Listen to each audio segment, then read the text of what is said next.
December 15th, 1997. A house fire tears through a Philadelphia row home in the middle of the night. Flames consume an upstairs bedroom. Smoke fills the hallways. A mother's screams pierce the winter air.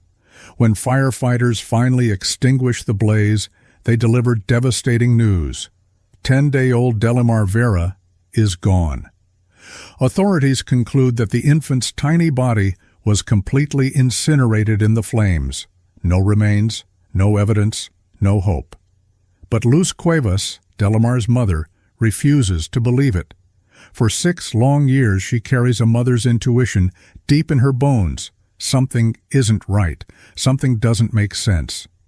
Then, at a child's birthday party, Luz sees a little girl with dimples she recognizes, a smile she knows, eyes that mirror her own.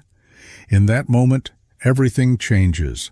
What follows is one of the most astonishing kidnapping cases in American history.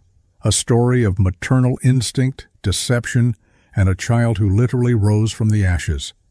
Before we dive into today's story, drop a comment letting us know where you're watching from, and make sure to subscribe to Seek Stories for more mysterious disappearance cases. To understand how this incredible case unfolded, we need to go back to the beginning, to a young couple in Philadelphia trying to build a life together. Luz Cuevas was a Puerto Rican woman living in Philadelphia's Feltonville neighborhood, a working-class area in the northern part of the city.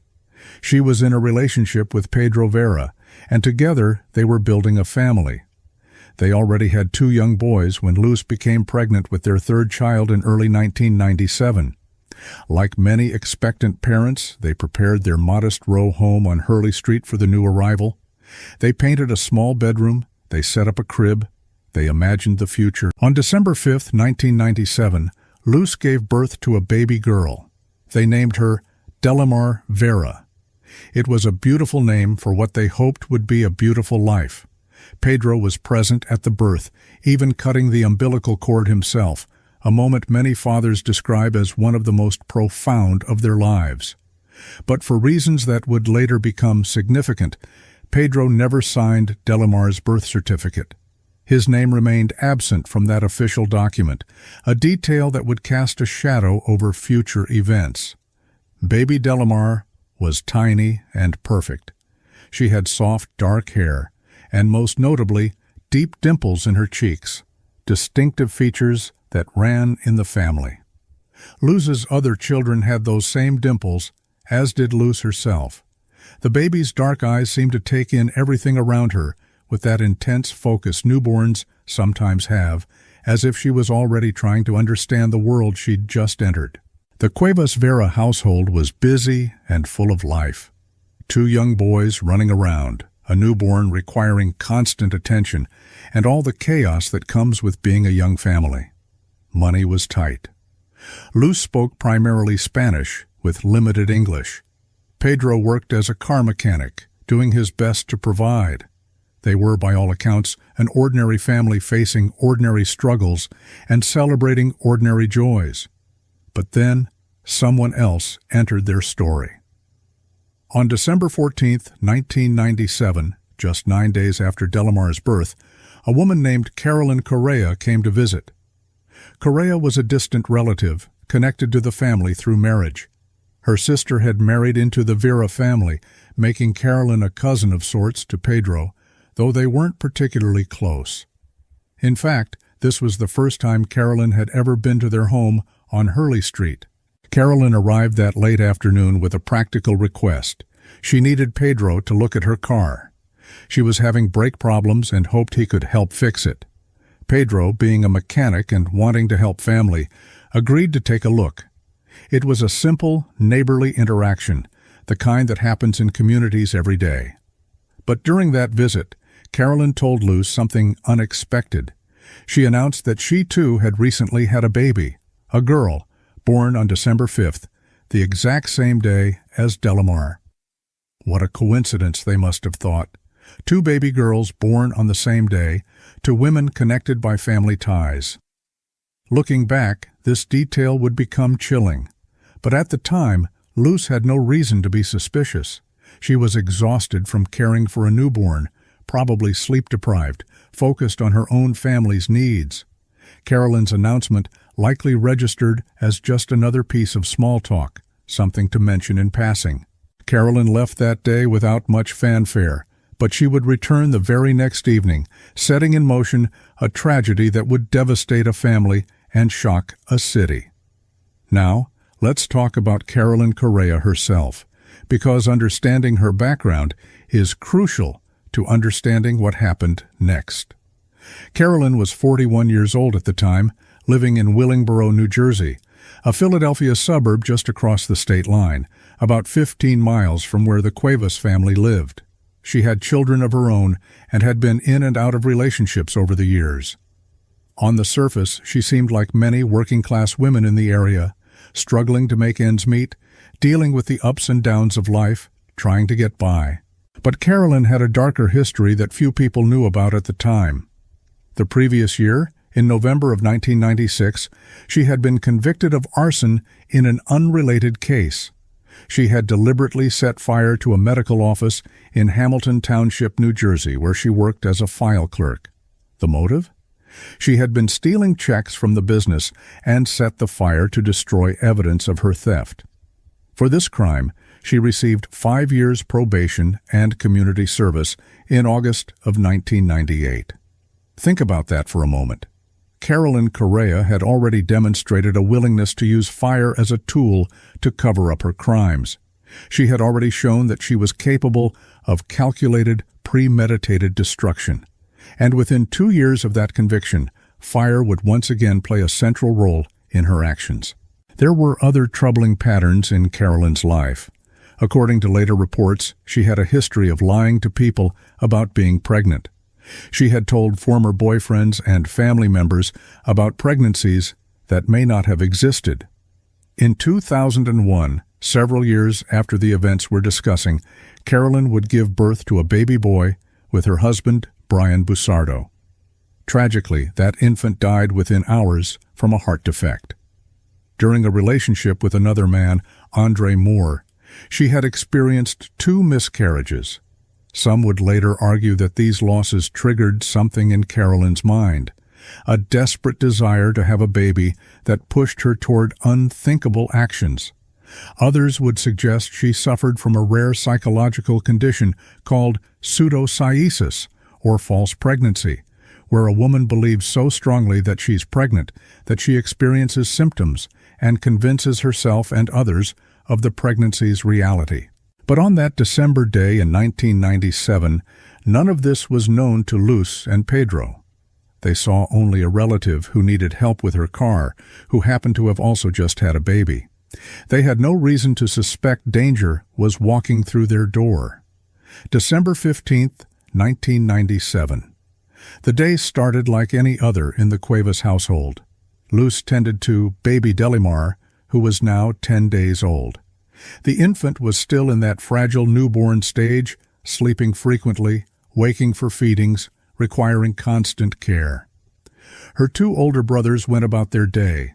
The Philadelphia winter pressed cold against the windows. Around 6 o'clock that evening, Carolyn Correa returned to the house on Hurley Street. This time, she had a different excuse for her visit. She claimed she had left her purse upstairs the day before and needed to retrieve it. Could she go up and get it?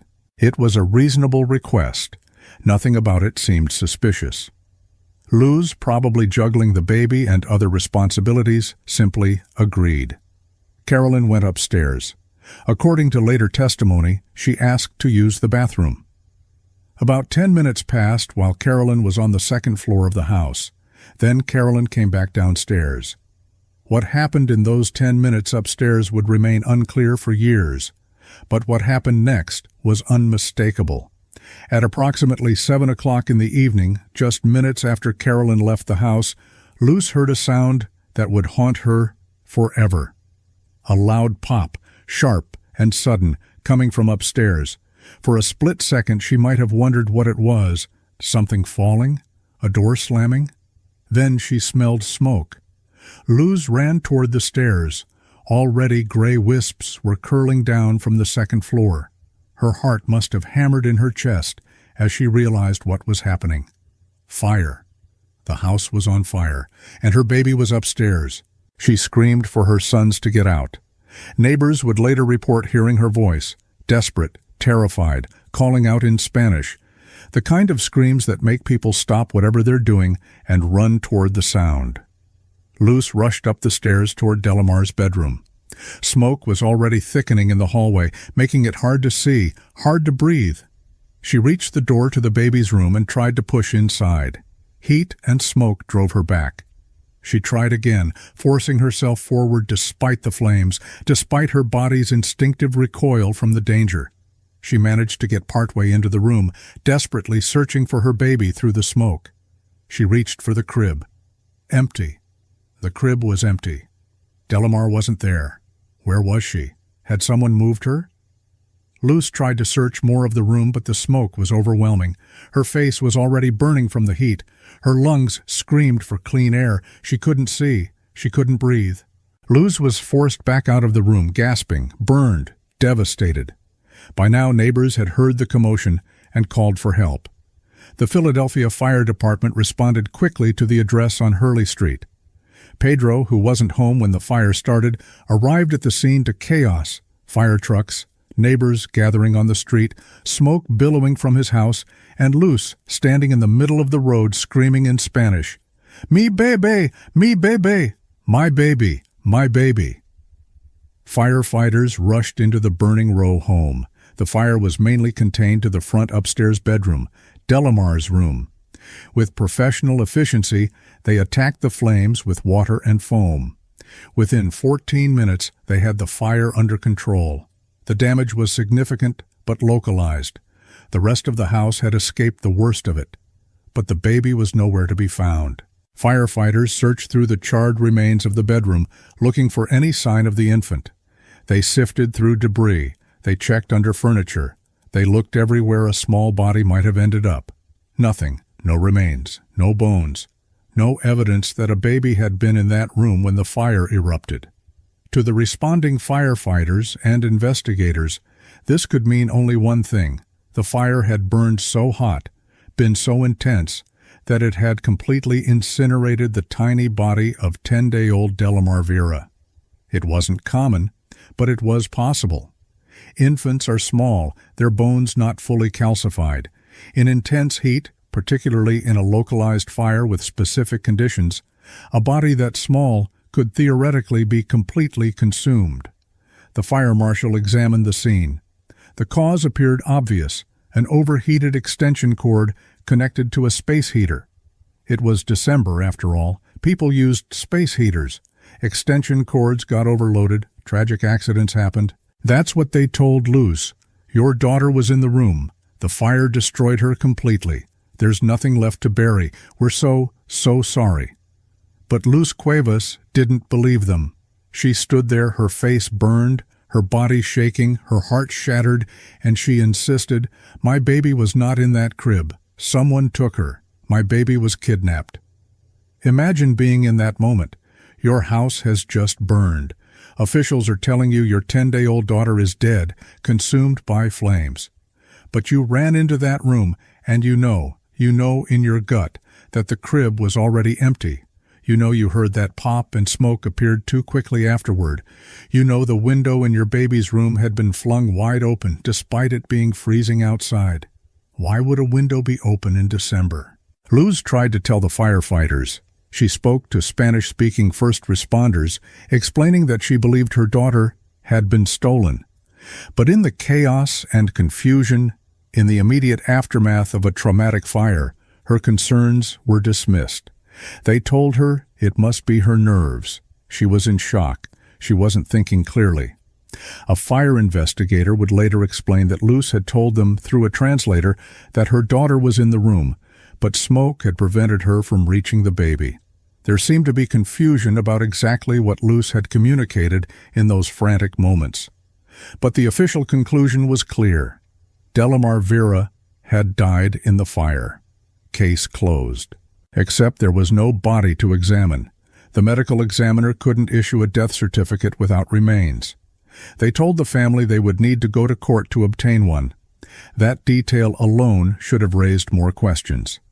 If officials were so certain the baby had died in the fire, why couldn't they issue a death certificate? There was no funeral. How could there be, with nothing to bury? Life was supposed to go on. But for Luz Cuevas, it didn't. It couldn't.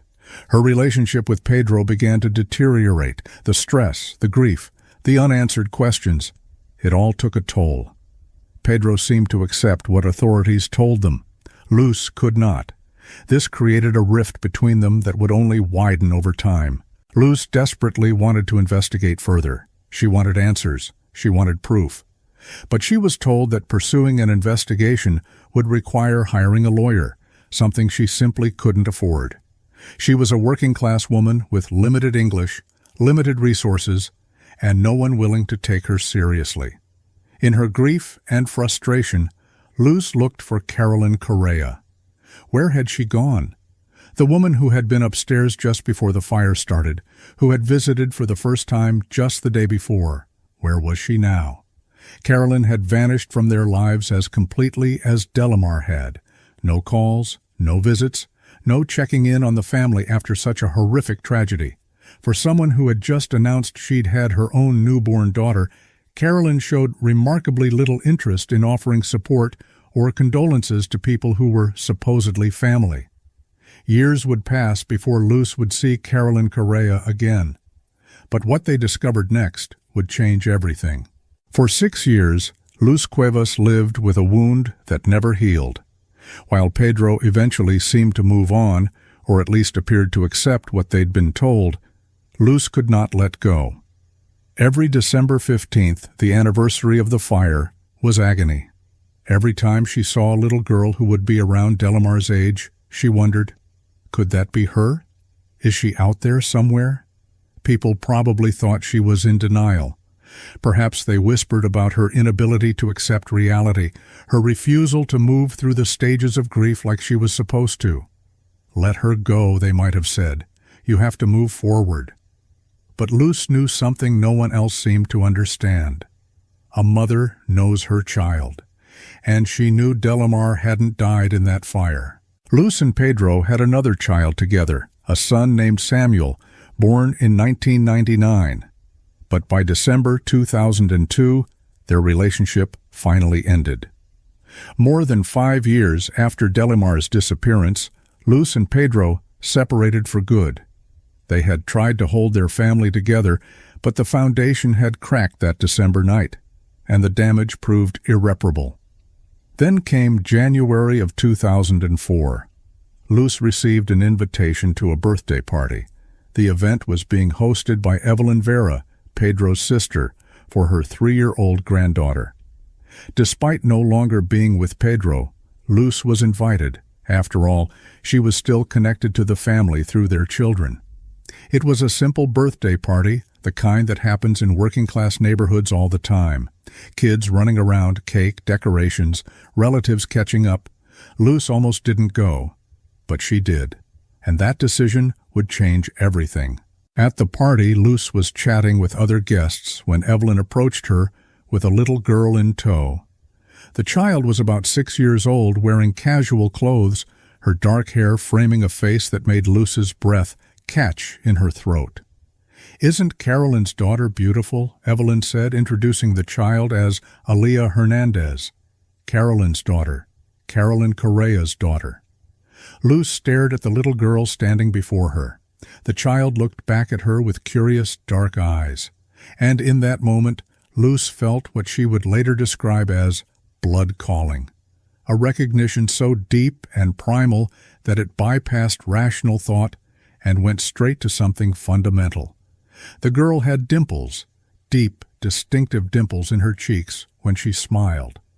Luz knew those dimples. She carried those dimples. Her sons had those dimples, and she had only ever seen them in one other person, Delimar Vera, in the brief 10 days before she disappeared.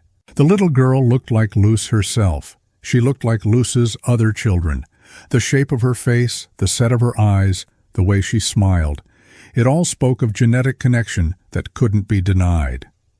"My oldest brother," I look like the woman version of him, and he looks like the male version of myself. Delimar would later explain about the family resemblance that tipped off her mother. Luz's mind raced. Carolyn Correa's daughter. But Luz had never seen Carolyn pregnant before the fire, never seen her at family gatherings with a visibly growing belly. Carolyn had claimed to have a baby the day before the fire, but where had that baby been all this time? Why hadn't anyone in the family met this child before now? And most importantly, why did this 6-year-old girl look exactly like what Delimar would look like at 6 years old? Luz felt her heart hammering. She needed to stay calm. She needed to think. She couldn't just grab the child and run. That would be crazy. And she'd learned that no one believed her when she sounded desperate or irrational. But she also couldn't let this moment pass. If this was Delimar, and every cell in her body was screaming that it was, she needed proof. Luz watched crime shows. She knew how DNA testing worked. She knew that police could identify people through hair samples. An idea formed. Luz called the little girl over to her. She smiled warmly, making sure not to scare the child. Then, with practiced deception, born of desperate need, she told Aaliyah that she had gum stuck in her hair. Oh no, what a mess. But don't worry, she could help get it out. The little girl, trusting as children are, let Luz examine her hair. Working quickly, Luz removed 5 strands of hair, making sure to get the roots, because she knew that's where the DNA would be. She wrapped the hair in a napkin and carefully placed it in a plastic bag. I learned this trick from watching police shows, Luz would later admit. The girl went back to playing. Carolyn, across the room, didn't seem to notice. And Luz left that party with a plastic bag containing what might be the proof she'd been searching for all these years. But getting the DNA tested wouldn't be simple. Luz took the hair to the Philadelphia Police Department, explaining her situation. You can imagine how that conversation went. A woman walks in claiming that a child at a party is actually her daughter, who supposedly died in a fire 6 years ago. It probably sounded like the ramblings of someone who'd never accepted her loss, someone living in a fantasy world. The police dismissed her, again. Luz refused to give up. This time, she sought help from someone who might have more influence, Angel Cruz, a Philadelphia city councilman who represented her neighborhood. Cruz listened to Luz's story. Perhaps he heard something in her voice, the certainty, the maternal instinct, the years of unwavering conviction. Or perhaps he simply decided she deserved to have her theory tested, if only to give her closure. Cruz used his position to push for DNA testing. Finally, authorities agreed to run the analysis. The wait must have been excruciating. Days passed, maybe weeks, while laboratories processed the samples. Luz probably alternated between absolute certainty and creeping doubt. What if she was wrong? What if she'd let grief and hope cloud her judgment? What if this was just another little girl with dimples, and she was about to face the crushing reality that Delimar was really gone? On March 1st, 2004, Luz received a phone call. The DNA results were in. Alia Hernandez was Delimar Vera. I screamed. I felt so happy, Luz told reporters. I don't know what to say. Cry? You know, because I was in shock when they say, "It's your daughter." For 6 years, Luz had been right. Her baby hadn't died. Her baby had been alive all along, living just 15 miles away across the state line in New Jersey, living as Aaliyah, living with Carolyn Correa. The Philadelphia Police Department immediately opened a criminal investigation. They needed to move quickly. Carolyn had no idea yet that anyone knew the truth, which meant Delimar could be in danger. On March 2nd, 2004, one day after Luz received the DNA results, Carolyn Correa turned herself into police. She was charged with kidnapping, arson, assault, concealing the whereabouts of a child, and interfering with custody of a child. Her bail was set at $1 million. But Delimar couldn't immediately go home to Luz. The 6-year-old girl knew Carolyn as her mother. She knew Carolyn's other children as her siblings. She knew her life as Aaliyah. To suddenly rip her from the only home she remembered would be traumatic. So, despite the DNA evidence, Delimar was initially placed in foster care by the New Jersey Division of Youth and Family Services, while authorities sorted out the complex situation. "I remember crying," Delimar would later recall about being taken from Carolyn. "I didn't understand what was going on." Imagine being 6 years old. You go to a birthday party with your mom, then suddenly there are police and social workers. The woman you call mom is arrested. You're taken to strangers' homes. Everyone is telling you that you have a different mother, a different name, a different life. But you don't remember any of it. All you know is that your world has exploded, and adults are making decisions you don't understand. Meanwhile, as Luz prepared to reunite with her daughter, the full scope of the deception began to emerge. Carolyn had been raising Delimar as Aaliyah Hernandez for 6 years. She had enrolled the girl in private school. She had even gotten her modeling and acting jobs. Delimar had appeared in a toy commercial and on an episode of the children's show Blue's Clues. Carolyn had obtained a birth certificate for Aaliyah in January of 1998, just weeks after the fire, claiming she had given birth at home. Carolyn had 3 other children who believed Aaliyah was their sister. She had a boyfriend who believed Aaliyah was his daughter. To the outside world, Carolyn Correa was a single mother doing her best to raise 4 kids. No one suspected the truth. But as investigators dug deeper, some family members admitted they'd had suspicions. Pedro Vera revealed that he had seen Aaliyah at several family events over the years. Carolyn was related to his family after all, so her presence at gatherings wasn't unusual. And every time Pedro saw the little girl, something nagged at him. "I got the feeling that was my daughter because she looked like me," Pedro told reporters. But somehow, nothing had ever been done about those suspicions. Why not? That question would haunt everyone. Pedro's 18-year-old cousin, Allison Vera, told reporters, "It's a crazy story, just like a movie. We told my cousin Pedro about it, but nothing ever happened. Nothing was done. I don't know why." The investigation also revealed disturbing details about the night of the fire. Investigators had always suspected that Carolyn couldn't have acted alone. The timeline didn't quite work.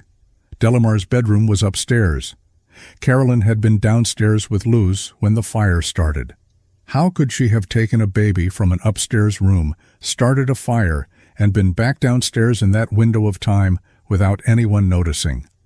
Authorities believed there must have been an accomplice, someone who helped Carolyn remove Delimar from the house while Carolyn created the diversion of the fire, but they never found enough evidence to charge anyone else. At her sentencing years later, Carolyn would make a shocking claim in court, directly accusing Pedro Vera, "Pedro gave me the baby." Pedro vehemently denied this allegation. He was never charged with any crime related to Delimar's disappearance, but the accusation hung in the air, creating doubt and division. If Carolyn had an accomplice, who was it? And would that person ever face justice? 5 days after the DNA results came back, on March 5, 2004, Luz and Pedro were awarded legal custody of their daughter. 3 days after that, on March 8th, Luz went to a state family services office in Burlington County, New Jersey, to pick up Delimar. The reunion was both joyful and painful. Luz quickly ushered her daughter through a back door into their Philadelphia home as night fell. The girl, dressed in a blue hooded jacket and pink pants, giggled nervously as cameras from news crews tried to capture the moment. "I'm not afraid of this," she said, perhaps trying to convince herself as much as anyone else. But the reality was far more complicated than a happy ending. The media descended on the story with ferocious intensity. Mother finds daughter 6 years after fire. Baby kidnapped returns from the dead. The headlines were sensational because the story was sensational. News crews camped outside Luz's home. Reporters wanted interviews. The public was captivated.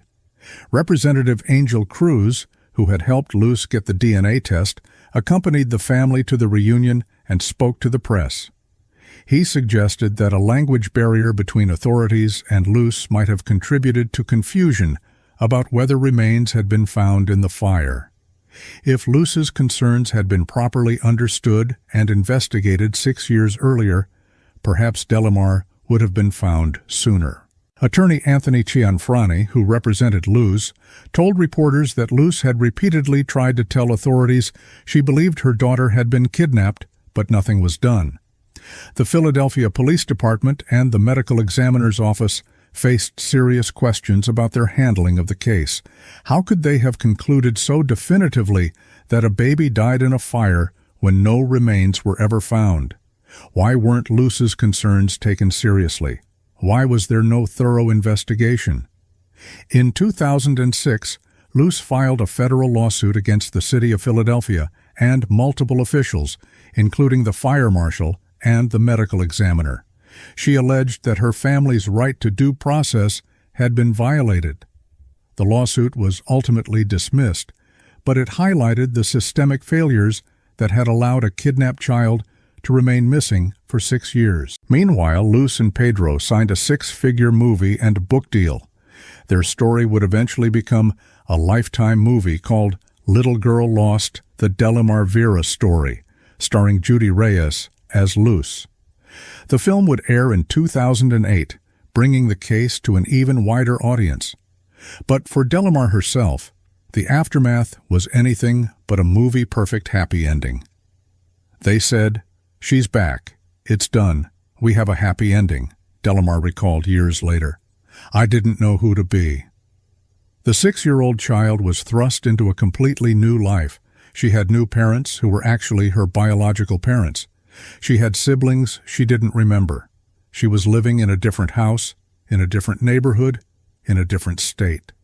She was told her name wasn't Aaliyah anymore. It was Delimar, a name she had never heard before, a name that felt foreign on her tongue. "I hated Delimar at the beginning," she would admit as an adult. "What is that? Delimar? Delaware?" People would call me, and I wouldn't look at them. Luz spoke primarily Spanish. Delimar had been raised speaking English. They couldn't easily communicate. Luz's other children, Delimar's biological brothers, tried to help their sister adjust, teaching her about their Puerto Rican heritage, helping bridge the cultural and linguistic gaps. But it was hard. So hard. There was no therapy, no counseling to help a traumatized child process what had happened to her. No support system to help a family navigate this unprecedented situation. The media celebrated the reunion, the public moved on to the next story, and the family was left to figure it out alone. There was no support, no therapy, no resources, Delimar said. Nobody ever sat us down and said, "Are you okay? Do you need help?" A lot of people wanted to exploit us, but nobody thought for a second, maybe this family needs help. The trauma was profound and lasting. Delimar remembered Carolyn telling her, even before the truth came out, that there was a bad woman who wanted to take her away. As a 6-year-old, Delimar had told Carolyn, "I'm not going to let her do that." She had no idea the bad woman was actually her real mother. "It's mind-blowing to think that the bad lady that Carolyn was talking about was actually my real mother," Delimar said. For years, Delimar struggled with her identity. She had been Aaliyah for 6 years, her entire conscious memory. Now she was supposed to be Delimar, but she didn't know what that meant. She tried to adopt her new family's mannerisms, to fit in, to make it seem like she had never been kidnapped. But inside, she was grieving the loss of her old family, Carolyn's other children, who she had believed were her siblings, and even Carolyn herself, despite everything. "When I was a child, I felt like I had 2 moms, Delimar said. It wasn't until I was 11 or 12 years old that the reality finally set in. Luz, for her part, was overprotective. She had lost her daughter once. She wasn't going to lose her again. This manifested as strict rules, constant supervision, and difficulty letting Delimar have normal childhood experiences. Luz was grieving too, grieving the 6 years she had missed, the milestones she hadn't witnessed, the babyhood and early childhood that had been stolen from her. Pedro and Luz shared custody of Delimar, but their relationship remained strained. Delimar would split her time between her parents' homes, never fully settling in either place. She described her relationship with Pedro as more relaxed. He was laid back, more like a sibling than a traditional father figure. But that distance also meant less structure, less certainty about where she fit in his life. By age 15, Delimar ended up in a group home. The adjustment had proven too difficult, the trauma too deep, the support too lacking. A child who should have been celebrating her survival instead found herself in the foster care system, a devastating irony that spoke to how thoroughly the system had failed her twice over. Delimar would eventually develop post-traumatic stress disorder, the experience of being kidnapped, of having her entire identity erased and rewritten, of being caught between two families and two lives. It left scars that couldn't be seen, but ran bone deep. My experience has definitely made me more protective of my family, Delimar said as an adult. And I have PTSD, so meeting my husband, I had to unlearn a lot of things that were actually trauma responses. Navigating that and maintaining a healthy relationship was a learning curve because you can get triggered. But he's been with me through it all. It took years for Delimar to build a relationship with her biological mother, but slowly, gradually, they found their way back to each other. As I've gotten older, I've realized that we have a lot more in common than I would have thought, Delimar said. We have the same laugh, the same mannerisms. We have a beautiful relationship. Now, as an adult, Delimar speaks with Luz for at least an hour every week. They've built something new together, not the relationship that was stolen from them when Delimar was 10 days old, but a different one, forged through pain and perseverance. While Delimar struggled to adjust to her new life, the legal system worked to hold Carolyn Correa accountable for what she had done. After her arrest in March 2004, Carolyn's bail was set at $1 million.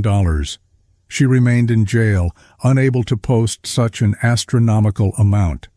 Her 3 other children were left without their mother, suddenly having to process the revelation that their sister, Aaliyah, was actually someone else's kidnapped daughter.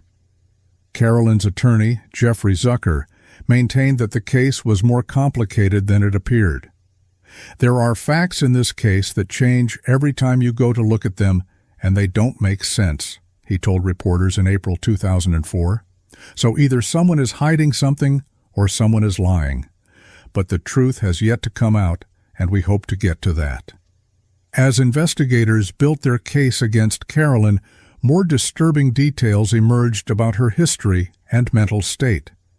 Defense attorneys began preparing an argument based on Carolyn's psychological condition. They claimed she suffered from pseudopsoriasis, a rare psychotic condition where women genuinely believe they are pregnant. Sometimes called phantom pregnancy or false pregnancy, this condition can cause women to experience pregnancy symptoms, swollen bellies, even sensations of fetal movement, all while no pregnancy exists. In extremely rare cases, women suffering from this condition have been known to steal babies, genuinely believing the infants are their own children that they've just given birth to. Was Carolyn suffering from this condition? Or was she simply a calculating criminal who wanted a baby and was willing to burn down a house and destroy a family to get one? The arson conviction from 1996 suggested calculation. The timing of her visits to the Cuevas home, the first visit the day before the fire, the second visit just before the fire started, suggested planning. The open window in Delimar's room suggested premeditation. The way she obtained a birth certificate for Aaliyah just weeks after the fire suggested she knew exactly what she was doing. But Carolyn's attorney painted a different picture. They presented evidence of her mental health struggles, her history of pregnancy losses, her genuine belief that she had given birth to Aaliyah. They argued she needed psychiatric help, not just punishment. As the legal proceedings dragged on, Carolyn made her shocking courtroom accusation. Pedro gave me the baby. She claimed that Pedro Vera had willingly given her his daughter, though she offered no explanation for why he would have done such a thing or why she would have then set fire to his house. Pedro denied this completely. He pointed out that he had never signed Delimar's birth certificate, which could have made it easier for someone to obtain fraudulent documents for her. But he insisted he had nothing to do with the kidnapping. He was never charged with any crime. The investigation did suggest there must have been an accomplice. The logistics of the crime seemed to require more than one person, but no one else was ever charged. On September 14, 2005, more than 18 months after her arrest, Carolyn Correa finally pleaded guilty to kidnapping, arson, and assault. She admitted to deliberately starting the fire and stealing 10-day-old Delimar Vera from her crib. Under a plea agreement, prosecutors dropped 3 other criminal charges. Judge Edmund Forish of Common Pleas Court in Philadelphia sentenced Carolyn to 9 to 30 years in state prison. It was a significant sentence, but not as harsh as some had hoped. She became eligible for parole after serving the minimum 9 years.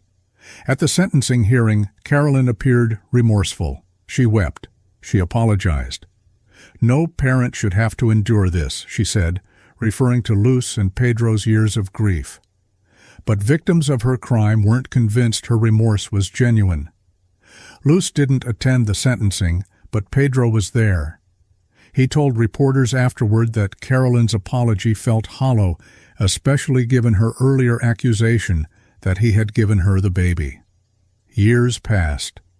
Carolyn served her time in Pennsylvania state prisons, and in September 2014, after serving 9 years, she was released on parole. Delimar would have been 17 years old when Carolyn was freed. The woman who had kidnapped her, raised her, and created an entirely false identity for her was back in the world.